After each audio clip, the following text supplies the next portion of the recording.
नमस्कार, संदीप बागड़ी हूं मैं। कैथल प्राइम टीवी देख रहे हैं आप। लगातार हम उन तमाम मुद्दों को लेकर बातचीत करते हैं सियासतदानों से, जो मुद्दे जनता और आवाम से जुड़े हुए हैं। इसी कड़ी में हम गुला विधानसभा के एक ऐसे दिग्गज नेता के पास पहुंचे हैं जिनका राजनीतिक सियासत का सफ़र बहुत लंबा है और उनका तजुर्बा भी बहुत है। अक्सर जनता और आवाम के मुद्दों को लेकर बेबाकी से बात रखते हैं। कांग्रेस पार्टी के एक वरिष्ठ नेता हैं दिलूराम जी, चौधरी दिलूराम जी का अपना एक इस हल्के में रुतबा है। तो बातचीत कर लेते हैं मौजूदा मुद्दों को लेकर। जी बहुत बहुत स्वागत है सर आपका। Thank you. चौधरी साहब, हम बातचीत करने पहुंचे हैं इस तरह के कांग्रेस का जो अभियान है, हाथ से हाथ जोड़ो अभियान, उसको लेकर के आप लगातार गांव दर गांव जा रहे हैं, लोगों से मिल रहे हैं। एक बड़ी जनसभा भी यहाँ बलबेड़ा में देखी गई दीपेंद्र हुड्डा की। ये सब आपके प्रयासों से हो रहा है। आगे किस तरह देखते हैं हाथ से हाथ जोड़ो अभियान को? क्या ये जो अभियान है इस सत्ता परिवर्तन में अहम कड़ी हो सकता है? ऐसे है जी, जो हाथ से हाथ जोड़ो अभियान शुरू किया है माननीय राहुल गांधी की तरफ से, ये बहुत बड़ी बात है। हाथ से हाथ जोड़ना, एक इससे प्यार बढ़ता है आम आदमी से जी। जो गांव के लोग हैं, वो जब ये सुनते हैं कि हाथ से हाथ जोड़ो का ये फ़ायदा है, तो उनके दिमाग में ये बात आती है कि क्यों ना हम भी लोगों से विरोधता ख़त्म करके और प्यार से बात करें। और प्यार से वो बात करते हैं जो हमारे खास करके जो दलित भाई हैं, उनके साथ वो मिल के बात करते हैं।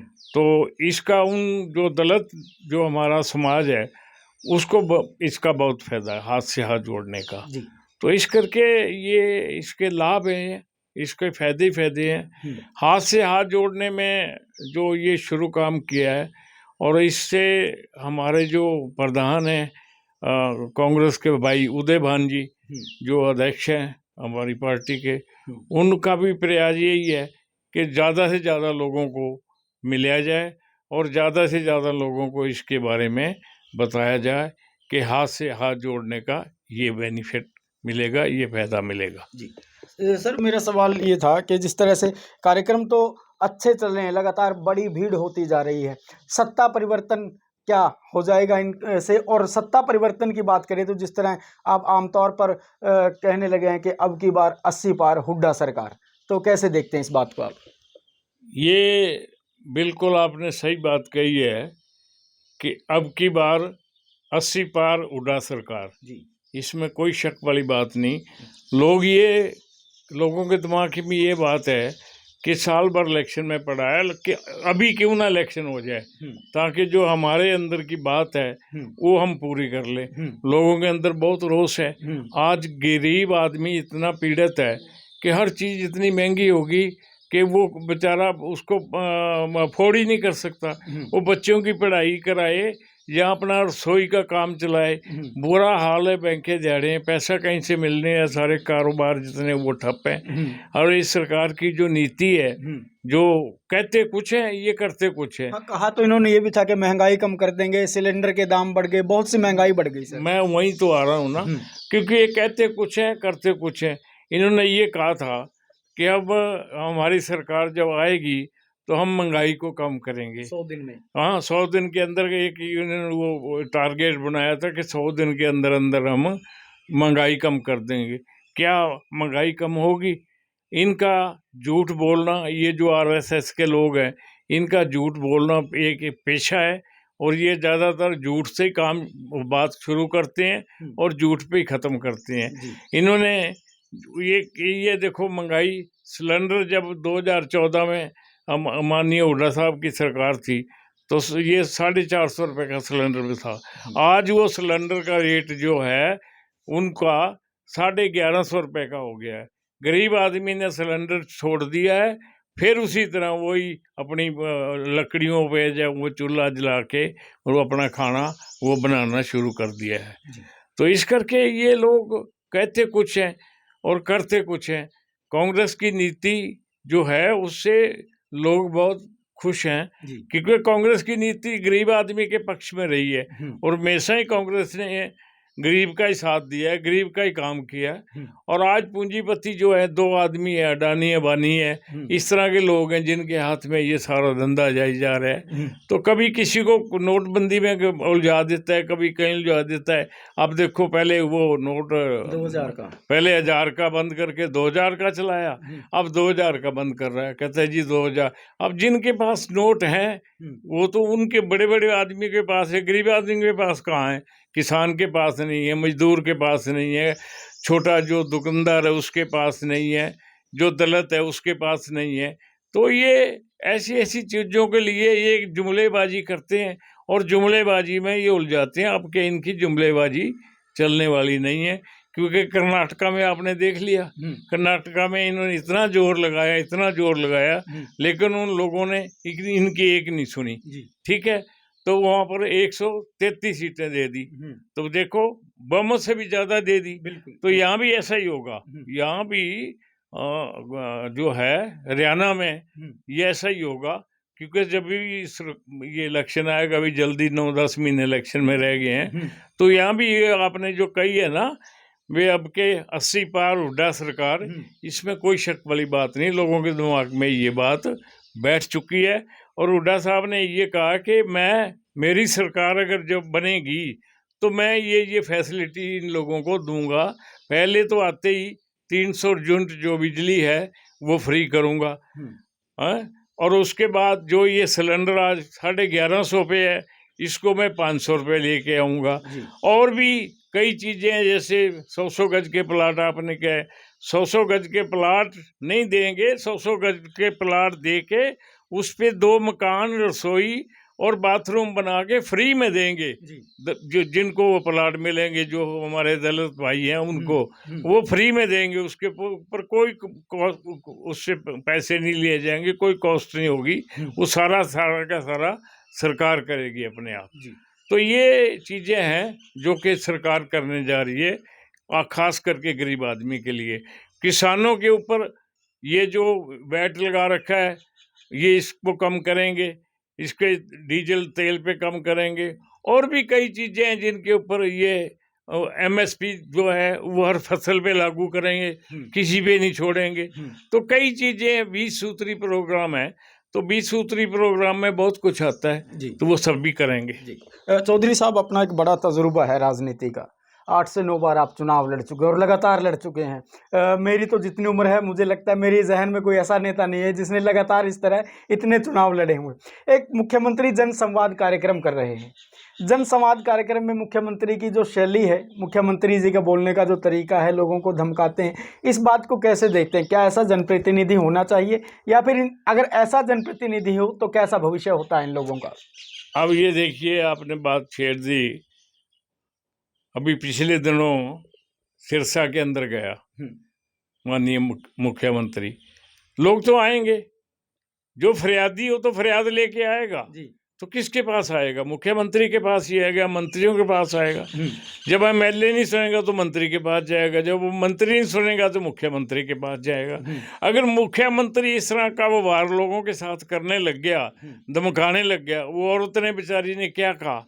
उसने यही कहा कि मैंने कोई काम तो बने नहीं, मैं आप पे भी गई और SP साहब पे भी गई और मेरी किसी ने सुनवाई नहीं करी। उसने अपनी बेचारी ने सिर से वो जो ओढ़नी लेते हैं, ओढ़नी उनके पाँव में रख दी, और फिर मुख्यमंत्री आगे से ये जवाब देता है कि नहीं, इसको ले जाओ और इसकी पिटाई करो।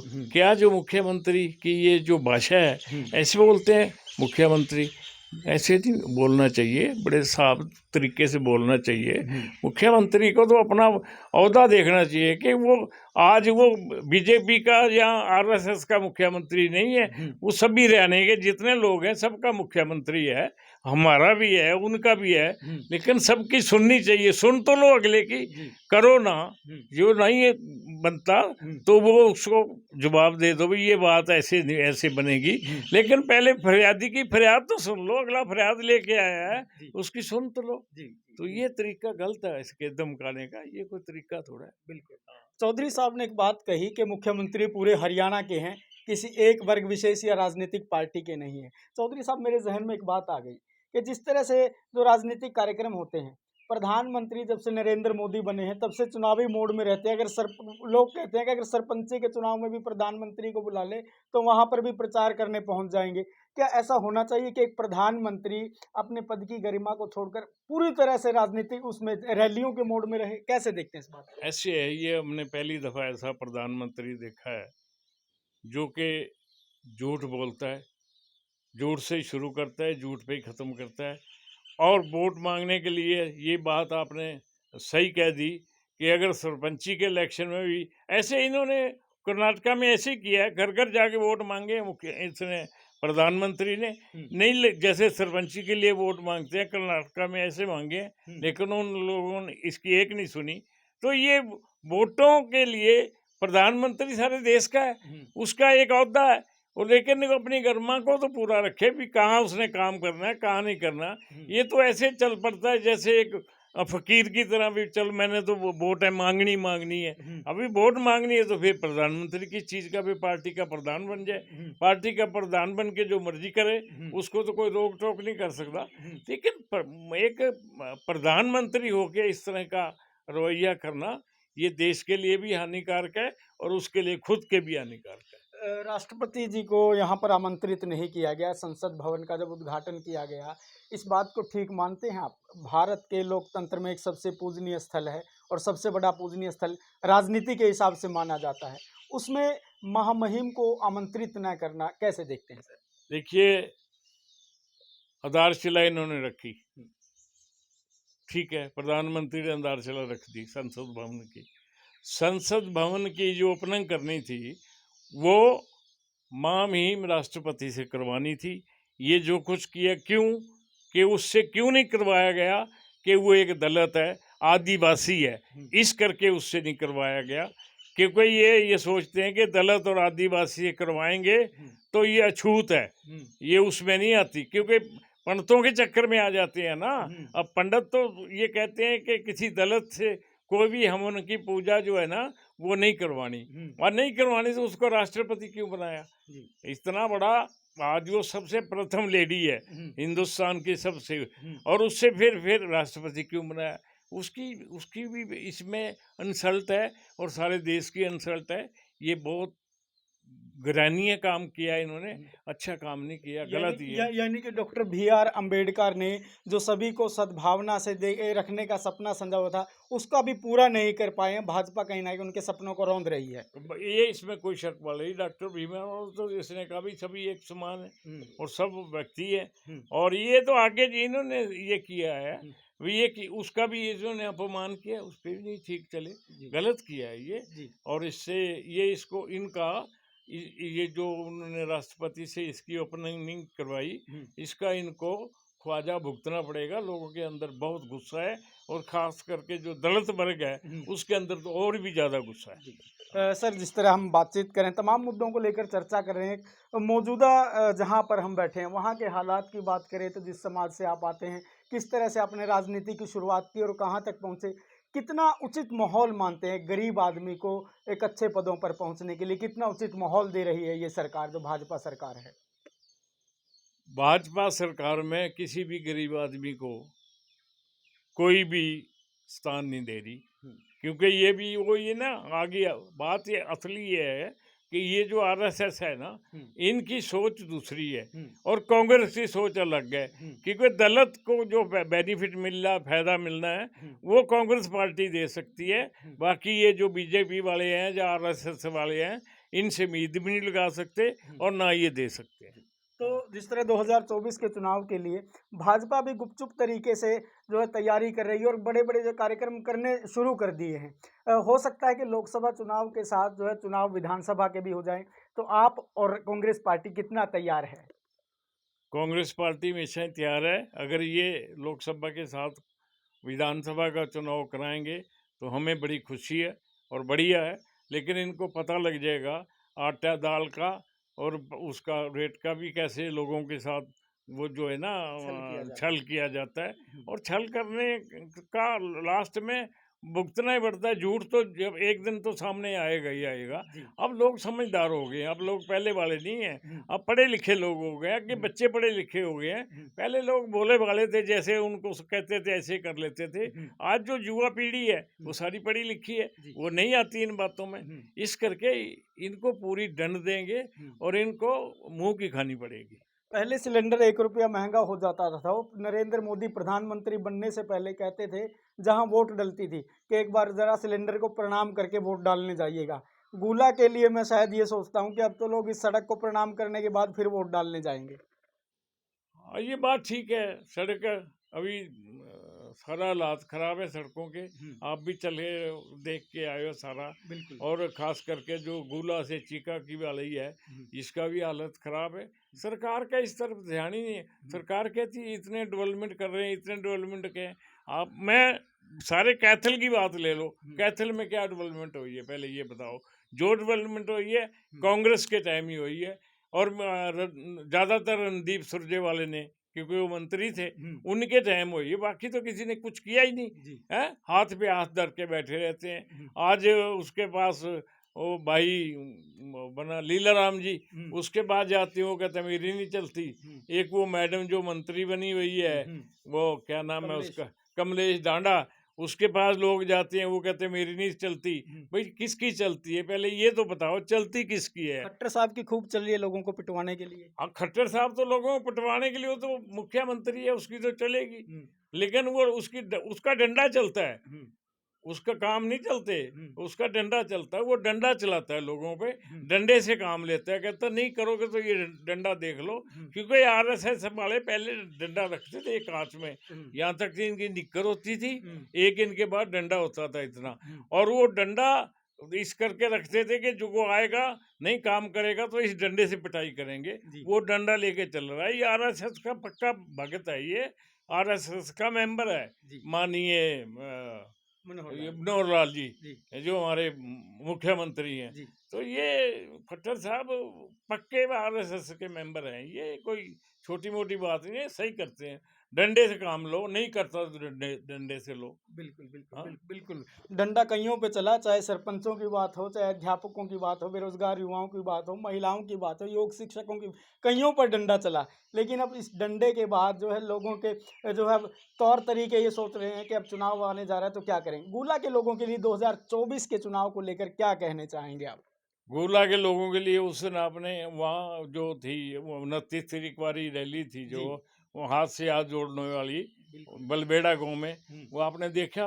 और लोगों की भावना देखी आपने, लोगों की भावना सुनी आपने।